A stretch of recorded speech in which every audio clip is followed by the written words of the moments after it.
Kalian semua pasti sudah mengetahui tentang virus corona yang melanda Tiongkok dan dunia hanya dalam waktu 1 bulan saja.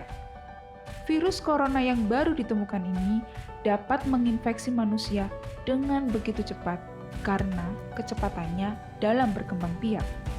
Lalu, bagaimana penularannya? Misalkan, seseorang sudah terinfeksi virus corona, namun karena orang tersebut memiliki sistem imun yang kuat, maka orang tersebut tidak menunjukkan gejala seperti flu dan demam. Tetapi, ketika orang tersebut berinteraksi dengan seseorang yang sistem imunnya rendah, orang tersebut bisa menularkan virusnya kepada mereka dan bisa memperparah penyakit bawaan orang tersebut. Ilustrasinya seperti ini. Misalkan ini pergerakan orang-orang yang ada di luar sana. Lalu kita bayangkan jika virus tersebut setiap terkena orang baru langsung menularkan. Menyeramkan bukan? Tetapi kabar dari media bahwa jika seseorang sudah terkena virus, maka dia akan kebal terhadap virus tersebut. Jadi kemungkinan tertular lagi itu kecil. Namun yang perlu kita waspadai, jika kita tidak membatasi kontak fisik, maka dalam waktu singkat akan banyak orang yang langsung tertular. Apalagi jika kita tidak melakukan perubahan seperti social distance yang sudah kita lakukan sekarang, maka nantinya korbannya akan semakin banyak. Berikut adalah grafik yang menggambarkan jumlahnya korban apabila kita tidak melakukan social distance.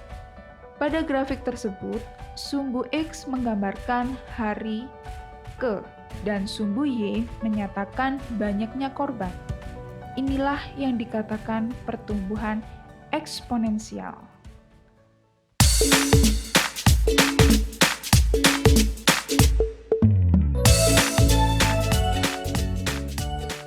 Assalamualaikum warahmatullahi wabarakatuh. Kembali lagi bersama saya, Bu Ayu Dwi Setianingtyas pada channel Belajar Matematika. Pada video kali ini, saya akan membahas tentang fungsi eksponensial yang akan dipelajari pada mata pelajaran Matematika Peminatan kelas 10 semester Dasar tahun pelajaran 2020-2021. Untuk kompetensi dasar yang akan kita pelajari di semester 1 ini, yang pertama adalah mendeskripsikan dan menentukan penyelesaian fungsi eksponensial dan fungsi logaritma menggunakan masalah kontekstual serta keberkaitannya. Lalu, KD 4.1 yaitu menyajikan dan menyelesaikan masalah yang berkaitan dengan fungsi eksponensial dan fungsi logaritma.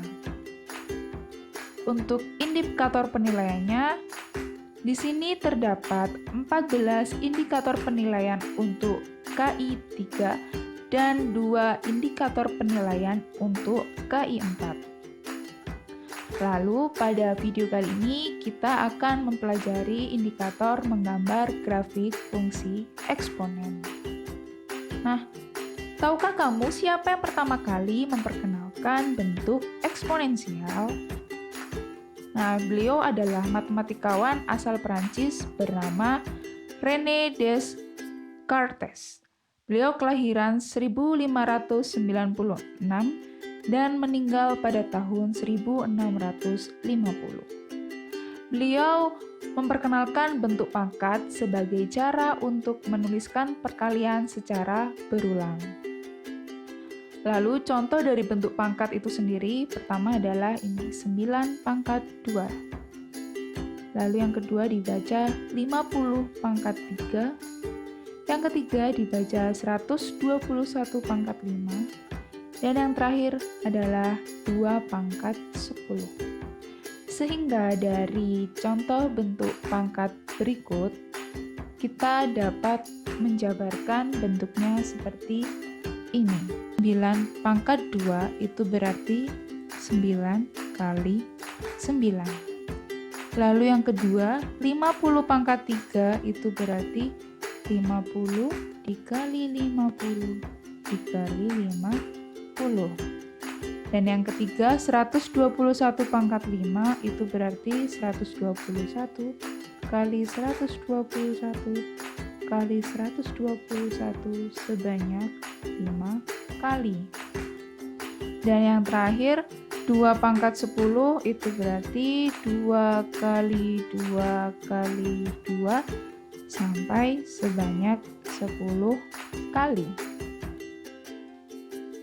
Sehingga dari sini dapat kita simpulkan bahwa definisi pangkat bulat positif adalah jika A elemen atau anggota bilangan real dan N anggota bilangan bulat positif, maka A pangkat N, jadi ini membacanya adalah A pangkat N, didefinisikan sebagai perkalian berulang A sebanyak N kali atau N faktor. Nah, seperti ini. Ketika A pangkat N, itu artinya A kali A kali A sebanyak N faktor atau N kali. Di sini keterangannya untuk A pangkat N itu disebut bilangan berpangkat, lalu A itu bilangan pokok, dan N adalah bilangan pangkat atau biasa kita sebut sebagai eksponen. Lalu pada pangkat bulat ada satu sifat bahwa jika A anggota bilangan real dan A tidak sama dengan 0, maka berlaku A pangkat 0 sama dengan 1. Nah, lalu untuk sifat-sifat bilangan berpangkat, jika A dan B anggota bilangan real dan PQ bilangan anggota bilangan bulat, berlaku sifat-sifat yang pertama, A pangkat P sama dengan A pangkat Q. A pangkat P dikali A pangkat Q sama dengan A pangkat P plus Q. Lalu yang kedua, A pangkat P dibagi A pangkat Q sama dengan A pangkat P min Q, di mana A tidak boleh sama dengan 0. Dan yang ketiga, ketika ada bentuk A pangkat min P, itu sama dengan 1 per A pangkat P. Dan yang keempat, A pangkat P dipangkatkan lagi pangkat Q, itu sama dengan A pangkat P kali Q.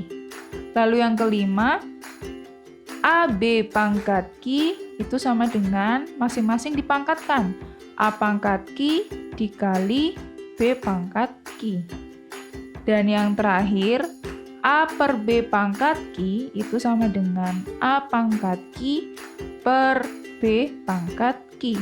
Di mana di sini karena B itu merupakan penyebut, maka B tidak boleh sama dengan 0. Sekarang kita masuk ke contoh soal yang berkaitan dengan sifat-sifat eksponen. Untuk contoh soal yang pertama, berikut ini yang bukan merupakan sifat dari bilangan berpangkat adalah, nah tadi kan kita sudah belajar 6 sifat. Coba kita perhatikan untuk pilihan yang A itu merupakan sifat dari sifat yang keberapa? Ya, sifat yang pertama.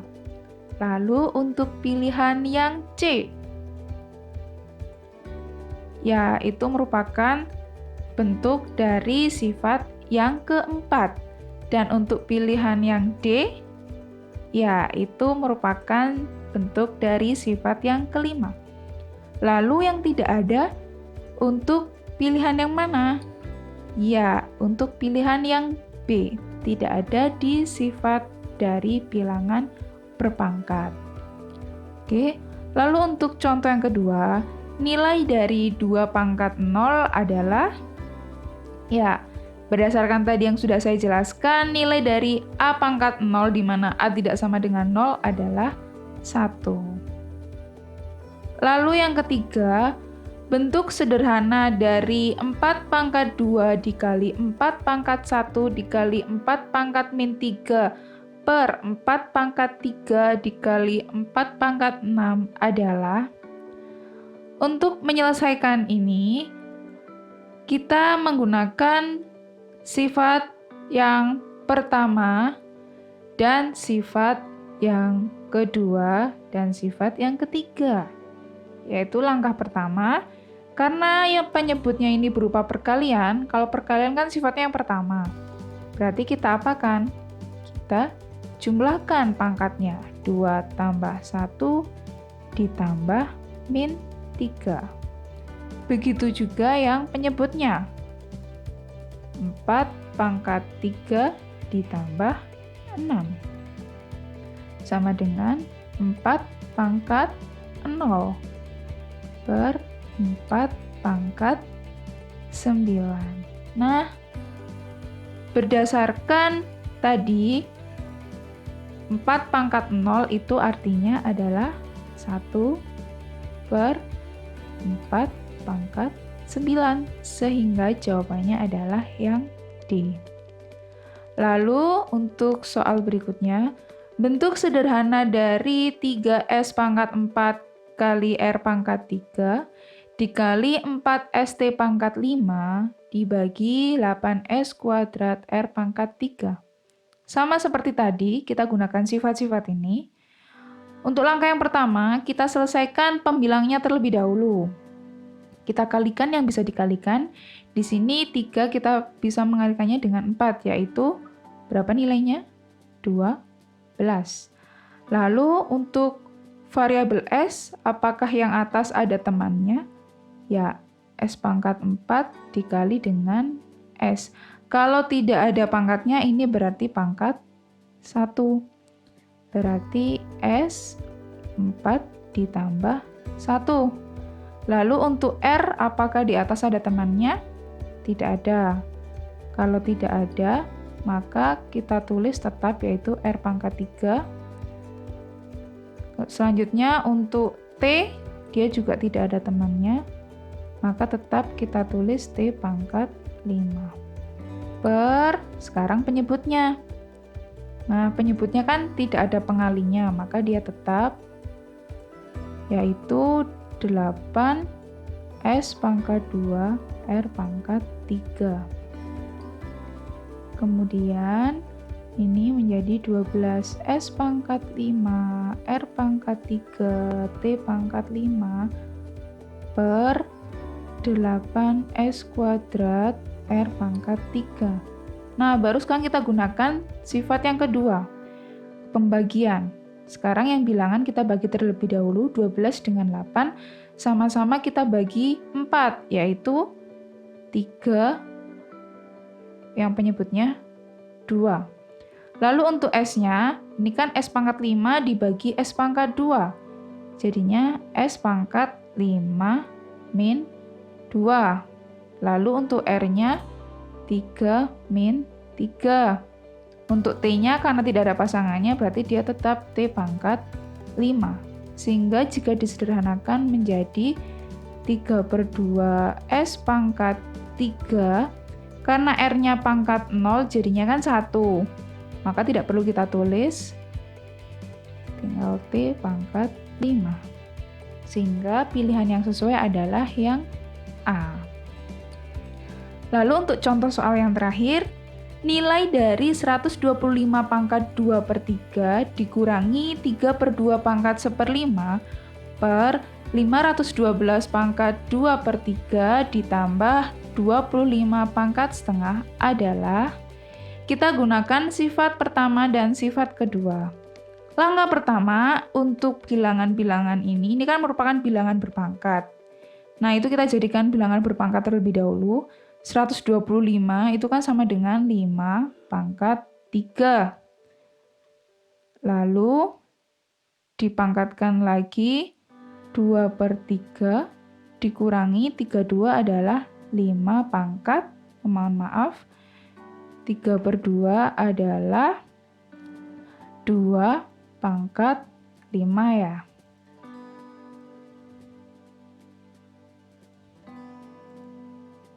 Tiga per 2 adalah 2 pangkat 5, lalu dipangkatkan lagi 1/5. Dibagi untuk 512 itu adalah 8 pangkat 3 dipangkatkan 2/3 ditambah 25 5 pangkat 2 dipangkatkan 1/2 seperti ini. Oh iya, mohon maaf, ini saya ada sifat yang kurang, yaitu kita gunakan nanti sifat keempat, di mana ketika AM pangkat N itu nanti sama dengan AM kali N. Oke, sekarang 5 pangkat 3 dipangkatkan lagi 2/3, maka kan pangkatnya dikalikan, 3 dikali 2/3, yaitu tinggal pangkat 2. 3 kali 2/3, 5 pangkat 2 kan ya. Lalu ini 5 kali 1/5 menjadi 1. 2 pangkat 1 per penyebutnya 8 pangkat 2.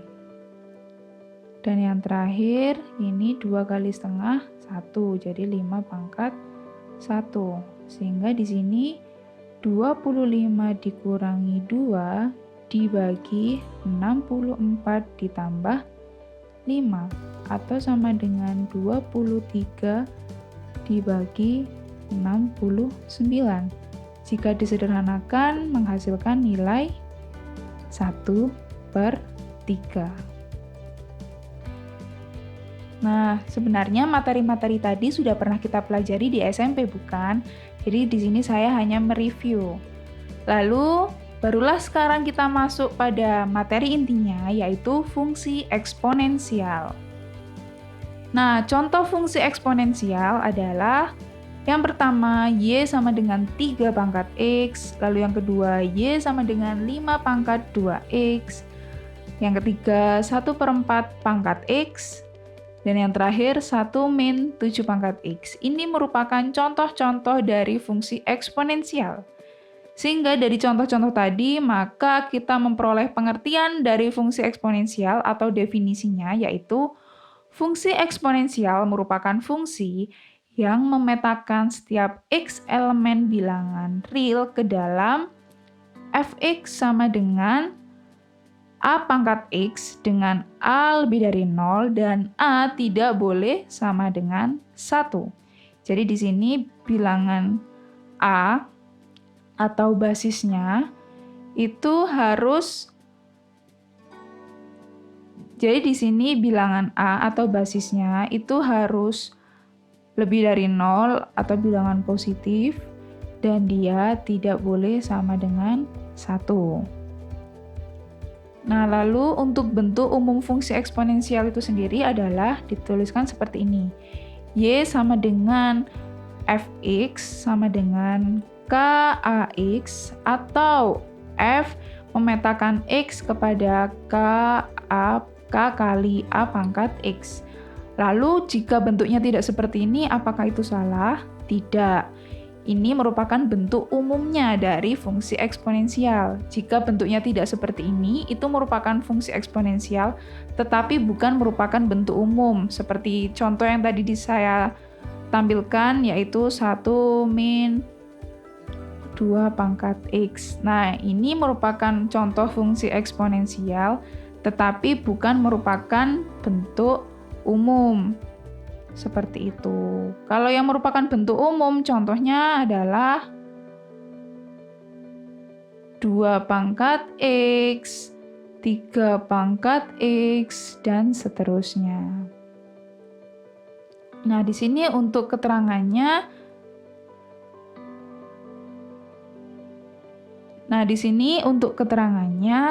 X variabel bebas dengan daerah asal atau domainnya adalah min tak hingga sampai tak hingga, di mana X merupakan bilangan real.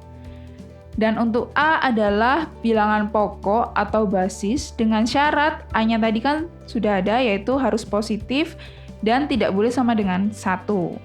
Jadi di sini A itu terbagi 2. Yang pertama, A itu bisa di antara 0 sampai 1 atau A-nya itu lebih dari 1. Lalu untuk Y, yaitu adalah variabel tak bebas atau variabel terikat, dan K adalah konstanta. Lalu bagaimana cara menentukan daerah hasil? Berdasarkan definisi, fx itu kan sama dengan a pangkat x dengan a positif atau a lebih dari 0 dan a tidak boleh sama dengan 1. Maka di sini untuk hasil dari fx-nya itu selalu positif. Karena kan di sini a-nya harus lebih dari 0. Maka kalau bilangan positif dipangkatkan, maka dia nantinya juga menghasilkan bilangan nilai positif juga kan. Sehingga di sini fx lebih dari 0. Sehingga daerah hasil jika bentuknya adalah a pangkat x, maka y-nya lebih dari 0 dengan y anggota bilangan real. Untuk contoh menentukan daerah hasil, yang pertama, tentukan daerah hasil dari fx sama dengan 2 pangkat x. Nah, tadi berdasarkan sifat ini, untuk mencari daerah hasil, langkah pertama, a pangkat x itu kan lebih besar dari 0. Sehingga di sini a pangkat x kan sama dengan 2 pangkat x. 2 pangkat x lebih dari 0. Kita tahu bahwa 2 pangkat x itu adalah fx. Maka ini lebih dari 0. Dan fx itu kan artinya y. Y lebih dari 0. Sehingga kita peroleh daerah hasilnya adalah y yaitu lebih dari 0, di mana y merupakan anggota bilangan real. Lalu untuk contoh yang kedua, tentukan daerah hasil dari fx sama dengan min 2 pangkat x. Nah, tadi kan dari definisi fungsi eksponen itu kan bentuknya k a pangkat x, di mana a itu lebih dari 0 dan a tidak boleh sama dengan 1, ya bukan? Maka di sini a pangkat x-nya sama dengan 2 pangkat x. Nah, lalu untuk bentuk kax, nah ini berarti min 2 pangkat x. Ini kalau dijabarkan adalah min 1 dikali 2 pangkat x. Jadi k-nya adalah min 1, a-nya 2. Oke? Lalu untuk menentukan daerah hasilnya, kita gunakan langkah ini. Fx kan sama dengan a pangkat x. Nah, a pangkat x kan bernilai positif, sehingga di sini 2 pangkat x itu kan lebih dari 0. Karena fungsinya min 2 pangkat x atau k-nya sama dengan min 1, maka masing-masing ruas kita kalikan dengan min 1. Sehingga ini menjadi min 2 pangkat x. Ingat, kalau suatu pertidaksamaan dikalikan dengan negatif, maka tandanya berubah. Nah, ini adalah materi yang ada di SMP, ya kan? Nah, lalu min 2 pangkat x ini kan merupakan fx. Fx kurang dari 0, sehingga di sini y kurang dari 0. Jadi, untuk daerah hasilnya, y di mana y lebih dari 0 dan y anggota bilangan real. Lalu, untuk contoh yang terakhir, tentukan daerah hasil dari fx sama dengan 1 plus 2 pangkat x. Nah, sama seperti yang sebelumnya, langkah pertama kita ke bentuk dasar dulu, ke bentuk umum dari fungsi eksponen. Bentuk umumnya kan a pangkat x. Jadi ini 2 pangkat x. Nah, 2 pangkat x itu kan bernilai positif. Nah, lalu di fungsinya itu kan ditambahkan 1. Maka masing-masing ruas kita tambahkan 1 supaya nanti bentuknya sama seperti soal. Sehingga di sini 1 ditambah 2 pangkat x. 0 ditambah 1. 1 ditambah 2 pangkat x itu adalah fx kan? Nah, ini kan fx 1 ditambah 2 pangkat x. lebih dari 1. Fx itu kan Y. Y-nya lebih dari 1. Sehingga dari sini dapat kita simpulkan bahwa daerah hasilnya adalah Y, di mana Y lebih dari 0 dan Y merupakan anggota bilangan real. Nah, lalu di sini ada juga yang namanya asimtot. Nah, kalian pasti asing kan dengan kata asimtot? Apa sih asimtot itu? Asimtot adalah garis yang tidak pernah dilalui oleh suatu fungsi.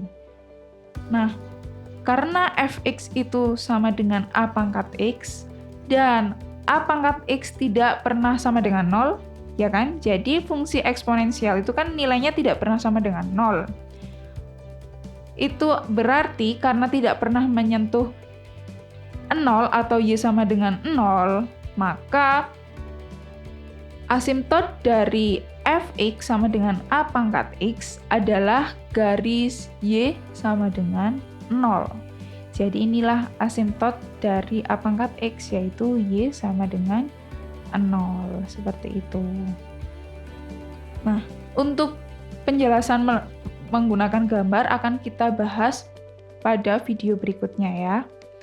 Sekarang kita bahas dulu cara untuk menentukan asimtot. Yang pertama contohnya adalah asimtot datar dari grafik fungsi fx sama dengan 2 pangkat x adalah, nah berdasarkan penjelasan tadi, a pangkat x itu kan tidak pernah sama dengan 0. A pangkat x tidak pernah sama dengan 0, sehingga di sini a-nya kan 2. 2 pangkat x tidak pernah sama dengan 0.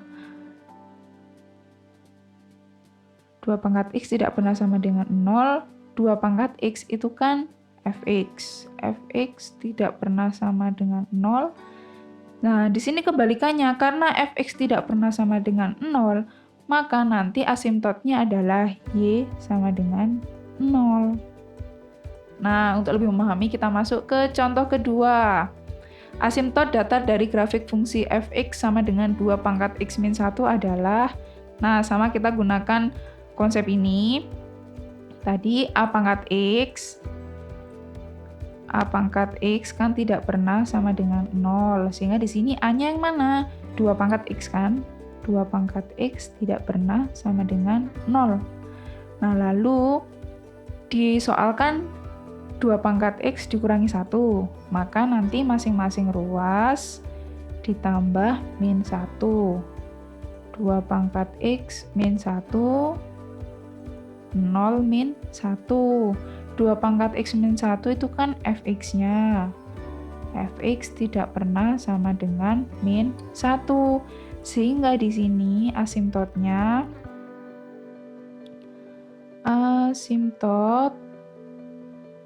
adalah y sama dengan min 1.